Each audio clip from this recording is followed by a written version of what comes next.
হযরত আনাস রাদিয়াল্লাহু তাআলা আনহু বলেন, রাসূলুল্লাহ সাল্লাল্লাহু আলাইহি ওয়াসাল্লাম বলেছেন, যে ব্যক্তি তার বাড়ি থেকে বের হওয়ার সময় এই কথাগুলো বলবে, আল্লাহ তাআলার পক্ষ থেকে তাকে বলা হবে, তোমার আর কোনো চিন্তা নেই, তোমার সকল দায়িত্ব গ্রহণ করা হলো, তোমাকে সঠিক পথ দেখানো হলো এবং তোমাকে হেফাজত করা হলো, আর শয়তান তার থেকে দূরে চলে যায়।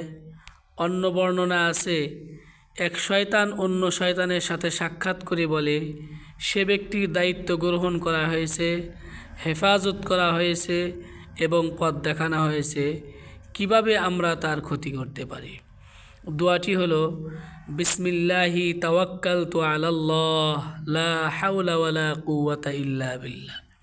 অর্থ, আল্লাহর নামে আমি আল্লাহর উপর নির্ভর করলাম, কোনো অবলম্বন নাই এবং কোনো শক্তি নাই আল্লাহর সাহায্য ছাড়া।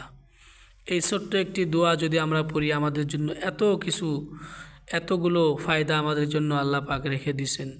এজন্য আমাদের সবার উচিত হলো আমাদের সবাইকে বাড়ি থেকে বের হওয়ার সময় এই দোয়াটি পড়ে হাদিসের উপর আমল করা উচিত।